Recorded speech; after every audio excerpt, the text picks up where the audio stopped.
Okay, hi there, Yearbook. Welcome to another episode of Yearbook University. We are starting in with photography. Whoa! Okay, I'm going to try and make this under 10 minutes because I know I've been making them over 10 minutes and I pledged to make them fast. So we are going to go through fast. Today we are going to be talking about photojournalism. So that is taking photos for a journalism class. All right, so in your book, what we want to think about is storytelling. We need to focus on great storytelling. We got to capture the people and show who, what, when, where, and why of an event. There's an email. Boom. All right. So first off, we're going to talk about how you take a great storytelling photo. You got to anticipate what's going to happen. You can't just be a passive observer. You need to think about what's going to be happening ahead of when it happens. So this particular photographer, they knew that they were going to be running in at the end of the race. They're like, hey, they're going to be tired. So this photographer thought ahead of time, I need to be at that finish line in order to capture those like really hurting athletes as they cross the finish line, to capture the pain and the determination. If this person was sitting in the stands right here, they would not capture the same photo.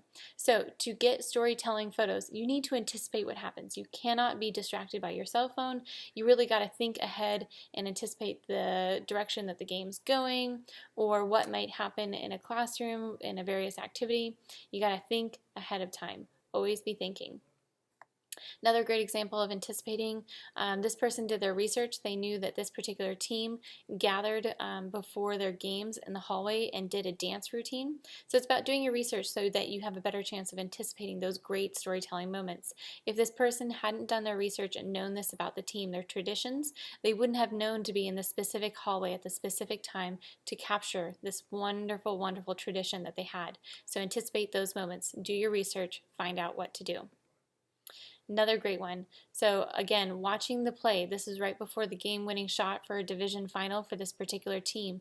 This person was tracking the play on the field, but the photographer had the wherewithal to turn around and see what was happening with the players, and that's how they were able to get down low in this worm's eye view and anticipate the reaction of the players. Look at that face. That's insane. That's amazing. Not only do we have their face, but we know that this is the captain of this particular team. Talk about a storytelling moment. This would make for a great starter for a body copy or a feature story. So remember to look around you. You got to be aware at all times when you're taking photos, because again, we want to anticipate those moments, but also if you're not aware, that's how you get hit in the head with a football or a basketball. So don't just become passive behind that camera lens. Really engage and focus in and keep track of what's going on, and then you'll have a better chance of getting storytelling photos. All right, so the other thing that you need to think about is you got to build the characters. So watch the players, find out who has the most personality, who's kind of the goofball, and focus in on those players. Obviously, we want to get equal coverage, but also we got to focus in on telling the storytelling element. So that's building the characters. Pay attention to those key players and make sure to follow them and track them. And again, wait for that action reaction that's bound to happen over time. Another example of storytelling, building characters, it's not always about the players. You got to always think about who's in the stands too. Your stand reactions have just as much of a storytelling property as the actual football player.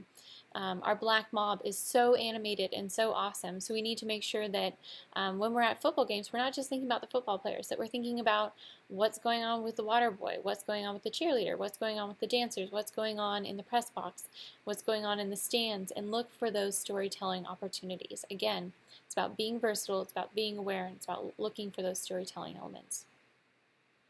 Lastly, you also want to think about showing the entire setting. So if you've been looking at these three slides, this one is pretty close up. We're focusing on a few people. We're moving further back. This is a medium shot. And then this is an entire stage setting scene. So you're giving the whole big perspective of this story. Graduation, if we were focusing in on this one person, we wouldn't have as much impact or as much information about what happened and where it was and what people were feeling and doing as this entire scene. There's a place for zoomed out photography. We don't always have to take close-up shots. So here, show the setting like I was talking about. You want to show what's going on in each scene. If we just had Shrek here, we wouldn't get the idea that this was a play happening. We have more information, beautiful cropping with rule of thirds, but they're giving the reader more information than just the people involved. Okay, so here we have another great example of storytelling, and this one is showing us that it's important to show the details. So here we have a really up close image of the swimmer. We're seeing all the details of the water flowing over his face, the expression on his mouth. It helps explain the story, in other words, that your copywriters couldn't do with just telling the words. It really includes the viewer in on what it feels like to be a swimmer, and then they read the copy and they know more about it. Here's another great example showing the details, getting up close with those face painting. This also has beautiful lighting to really accentuate the side of his face where he has the face painting. Awesome stuff. Showing the motion, again, we can't stress enough that they need to be candid. They need to be capturing the authentic moment. So this does a great job of showing the body language, showing the expression between the two characters, the relationship and interaction between those people.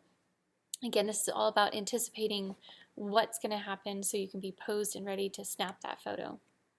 Here's another one.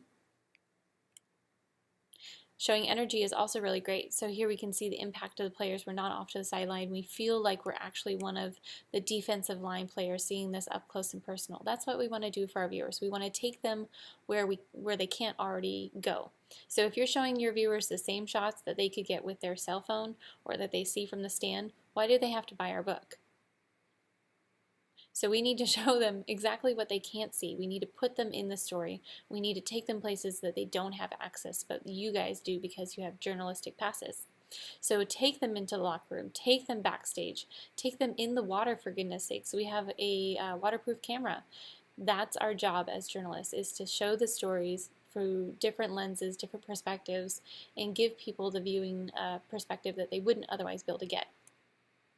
Another one, great, showing the close-up reaction, also showing energy through the silly spray. That looks like fun. Showing reactions, again, it's not about just showing happy faces. Look at this guy. Oh my gosh, isn't that a great story? He is one bummed out little cougar. But again, reaction actions, you've got to be posed and ready. Great reaction. Showing relationships, so seeing how people in the photos interact with each other. Look at her face in relationship to her friend over here. It's that interaction between subjects. Again, it's all about being aware, focusing in, learning what the story is, following the story, and being ready to take those photos when they come about. Showing relationships. So it would be not as interesting of a story if it was just this guy's face, but because we include her in with the buzzer, oh my gosh, it tells us so much more about this whole complete story. Look at her face in relationship to his. That's a great interaction between these two subjects. Variety. Again, when we take photos on our pages, we want to show visual variety. So this is an overall wide shot. Medium shot takes us closer to the action, closer to the subject matter. And then close-up. Again, really close and interesting, showing those facial expressions. This usually focuses in on one single interesting subject. Okay, hopefully I did better with time. Have a great rest of your day. I'll be checking your notes tomorrow. Thanks, Nerds. Bye.